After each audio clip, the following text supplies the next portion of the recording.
Hello students, welcome to CMA solutions. So आज के session में हम बात करने वाले हैं चैप्टर नंबर 5 रेशियो एनालिसिस के सम नंबर 7 के बारे में। सो पेज नंबर है यहाँ पे 247, सम नंबर 7 जो है नेट प्रॉफिट रेशियो के बारे में। सो calculate the net profit ratio from the information of question number 5 and 6। Okay, question number 5 और 6 की इन्फॉर्मेशन लेनी है आपको और आपको कैलकुलेट क्या करना है यहाँ पे net profit ratio. So start करते हैं हम हमारी सम को। तो सबसे पहले हम सम नंबर 5 के अंदर की इन्फॉर्मेशन को लेंगे और सॉल्व करेंगे नेट प्रॉफिट रेशियो, और फिर उसके बाद हम सम नंबर 6 की इन्फॉर्मेशन को लेंगे। तो सबसे पहले आ जाते हैं सम नंबर 5 में। तो सम नंबर 5 में हमें जो इन्फॉर्मेशन दे रखी है उसमें सबसे पहले है non operating other expenses 35,000, depreciation 48,000, administrative expense 75,000, sales है हमारी 6 लाख एंड टैक्स रेट है हमारा 30%। Income of interest and dividend देखिए रखिए यहाँ पे 45,000, सेल्स एक्सपेंस है हमारा 52,000, कॉस्ट ऑफ गुड्स सोल्ड है 3,25,000 एंड लास्ट में देखिए रखा है फाइनेंशियल एक्सपेंसेस 85,000। अब हमें करना क्या है यहाँ पे, तो हमें यहाँ पे सम नंबर 5 की इन्फॉर्मेशन को लेके क्या फाइंड आउट करना है सम नंबर 7 के अंदर। सबसे पहले नेट प्रॉफिट रेशियो। तो नेट प्रॉफिट रेशियो अगर आपको फाइंड आउट करना है तो सबसे पहले तो आप उसका फॉर्मूला लिख दीजिए। सो यहाँ पे फॉर्मूला हो जाएगा हमारा नेट प्रॉफिट आफ्टर टैक्स। कौन सा प्रॉफिट लोगे आप? आफ्टर टैक्स इंटू 100 डिवाइड हम करें तो वो हो जाएगा नेट सेल्स से। ओके, सो हमें यहाँ पे नेट प्रॉफिट आफ्टर टैक्स को फाइंड आउट करने के लिए क्या करना पड़ेगा, हमें एक टेबल बनाना पड़ेगा। उस टेबल के अकॉर्डिंग हम सबसे पहले तो प्रॉफिट फाइंड आउट करेंगे जिसमें से सब टैक्स को डिडक्ट करना होगा, तो वो बन जाएगा हमारा नेट प्रॉफिट आफ्टर टैक्स। सो उसके लिए हमें एक टेबल बनाना होगा और उस टेबल के अंदर हमें सारी चीज़ें पुट करनी होगी और हमें सॉल्व करना होगा। सो इससे पहले कि मैं वीडियो में मैंने नेट प्रॉफिट रेशियो में अच्छे से उस टेबल को और फॉर्मेट को एक्सप्लेन किया है। अगर आप पहली बार वीडियो देख रहे हो तो आप सबसे पहले वहाँ वो वाला वीडियो देखें, नेट प्रॉफिट रेशियो का इंट्रोडक्शन वाला। उसके बाद अगर आप ये वीडियो देखोगे तो आपको और अच्छे से क्लियर होगा। सो हम सबसे पहले फॉर्मेट के अकॉर्डिंग जाते हैं। तो सबसे पहले फॉर्मेट में क्या होता है, सबसे पहले हमें दिया होता है सेल्स। ओके, सेल्स में से हमें क्या करना होता है, सेल्स रिटर्न को लेस करना होता है, जिससे हमें यहाँ पे क्या फाइंड आउट करते हैं, हम नेट सेल्स को फाइंड आउट करते हैं। ओके, सो यहाँ पे हमारा नेट सेल्स मिल जाएगा जो हमें चाहिए फॉर्मूला के अकॉर्डिंग। और दूसरा क्या चाहिए, net profit after tax. So net profit after tax के लिए हमें और आगे बढ़ना होगा। सो पहले तो हम नेट सेल्स के बारे में देख लेते हैं। तो यहाँ पे हमें सेल्स चाहिए होंगी। सेल्स देखो सम नंबर 5 के अंदर कितनी देखी रखी है इन्फॉर्मेशन में, 6 लाख, तो वो यहाँ पे मैं लिख देती हूँ। उसके बाद हमें सेल्स रिटर्न चाहिए। अब देखो यहाँ पे कोई भी सेल्स रिटर्न के बारे में इंफॉर्मेशन नहीं है, सो यहाँ पे हम नील कर देंगे। इट मीन्स हमारी जो नेट सेल्स होंगी ना वो यहाँ पे कितनी मानी जाएगी, 6 लाख ही मानी जाएंगी। फिर आगे अगर हम बढ़ें तो आगे हमें क्या चाहिए होता है, टोटल इनकम चाहिए होती है। वो टोटल इनकम किसको बोलते हैं हम, सो टोटल इनकम के लिए हमें नेट सेल्स में कुछ ऐड करना पड़ता है। वो क्या होता है, तो वो होती है नॉन ऑपरेटिंग इनकम। अब नॉन ऑपरेटिंग इनकम की बात करें तो इस सम में क्या हमें कोई नॉन ऑपरेटिंग इनकम देखी रखी है। सो यहाँ पे नॉन ऑपरेटिंग अदर एक्सपेंसेस है, वो हमें यहाँ पे नहीं लेना है। यहाँ पे क्या है नॉन ऑपरेटिंग इनकम, सो वो है यहाँ पे income of interest and dividend. So income of interest and dividend जो आपकी है वो आप यहाँ पे ऐड कर दोगे income of interest and dividend. उससे क्या हो जाएगा, यहाँ पे हमें टोटल इनकम मिल जाएगी। तो वो यहाँ पे कितनी देगी रखी है हमें सम के अकॉर्डिंग 45,000। सो वो भी मैं यहाँ पे ऐड कर देती हूँ 45,000। इट मीन्स हमें यहाँ पे टोटल इनकम रिसीव हो जाएगी 6,45,000। ओके, अब इसके बाद हमें क्या करना है, टोटल इनकम तो हो गई, अब सामने देखना है कि खर्चे कितने हैं, एक्सपेंसेस हमारे कितने हैं। सो वो सारे एक्सपेंसेस हम डिडक्ट कर देंगे तो हमें प्रॉफिट मिल जाएगा।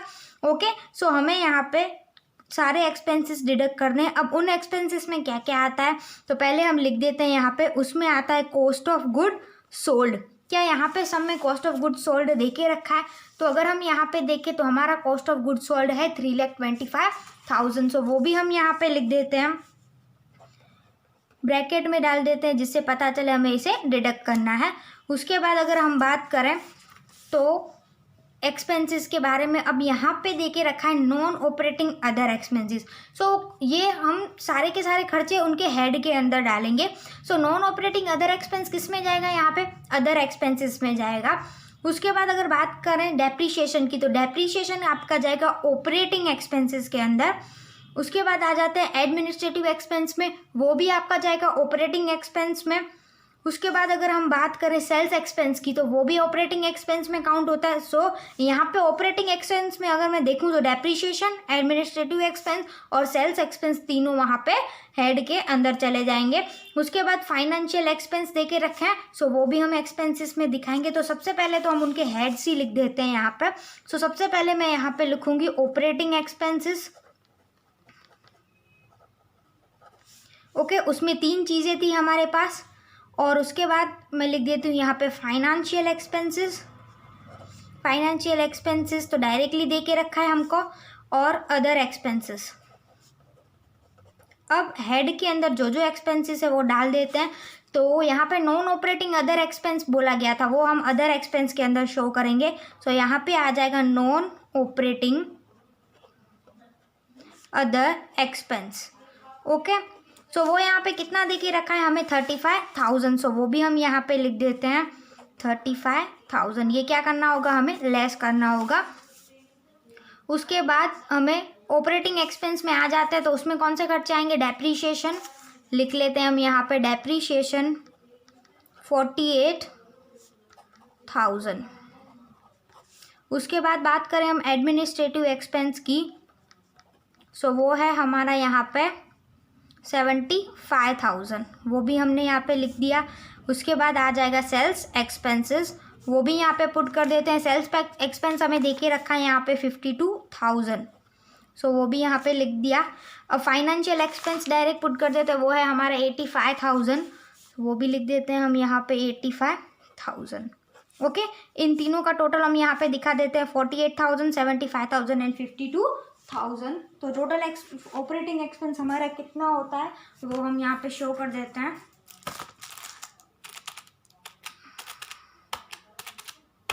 सो टोटल हो जाएगा यहाँ पे हमारा 1,75,000, वो हम यहाँ पे लिख देते हैं। ओके, ये हो गया ऑपरेटिंग एक्सपेंसेस। अब हमें ये जो खर्चे हैं हमारे डिडक्ट करने होंगे टोटल इनकम में से। तो पहले हम देख लेते हैं हमारे खर्चे कितने हैं। So cost of goods sold 3,25,000। Total operating expense अगर देखें तो 1,75,000।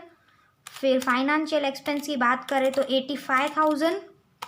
और लास्ट में बात करें नॉन ऑपरेटिंग अदर एक्सपेंस के बारे में, तो वो हो जाएगा 35,000। इट मीन्स यहाँ पे टोटल हमारा जो आएगा वो हो जाएगा 6,20,000 टोटल खर्चों के बारे में। सो वो भी हम यहाँ पे दिखा देते हैं 6,20,000। अब करना क्या है, यहाँ पे हमें टोटल इनकम में से टोटल खर्चों को लेस कर देना है। सो हमें यहाँ पे क्या रिसीव हो जाएगा, हमें यहाँ पे मिल जाएगा प्रॉफिट। पर कैसा प्रॉफिट, बिफोर टैक्स वाला प्रॉफिट बिफोर टैक्स। सो यहाँ पे हम क्या करेंगे, टोटल इनकम में से टोटल एक्सपेंडिचर को निकाल दो, तो 6,45,000 आपकी टोटल इनकम है, उसमें से 6,20,000 निकाल दे तो बाकी के 25,000 हमें मिल जाएगा प्रॉफिट बिफोर टैक्स। अब हमें क्या करना है, टैक्स को यहाँ पे डिडक्ट करना है। तो इनकम टैक्स को डिडक्ट कर देते, कितना बोला गया है, सम के अकॉर्डिंग 30% है। सो वो भी यहाँ पे लेस कर दो, तो 25,000 के हमें 30% निकालने होंगे, कितने हो जाएंगे 7,500। वो भी हम यहाँ पे लेस कर देते हैं। तो बाकी की अमाउंट जो हमारी बचेगी वो हमारी होगी net profit after tax. Okay, यही हमें ढूंढना था, नेट प्रॉफिट आफ्टर टैक्स, जो हमें फॉर्मूला में काम आएगा। सो वो हमने यहाँ पे फाइंड आउट कर लिया है, कितना मिला वो हमें 17,500। अब हम हमारे फॉर्मूला में पुट कर सकते हैं। सो हम यहाँ पे हमारे फॉर्मूला में पुट कर देते हैं, नेट प्रॉफिट आफ्टर टैक्स कितना मिला हमें 17,500, इंटू करना है हमें 100 से, और नेट सेल्स हमारी कितनी है यहाँ पे देख लो 6 लाख, तो वो यहाँ पे हम पुट कर देते हैं। तो हमारा नेट प्रॉफिट रेशो यहाँ पे हमें मिल जाएगा। सो कैलकुलेशन कर लेते हैं हम यहाँ पे।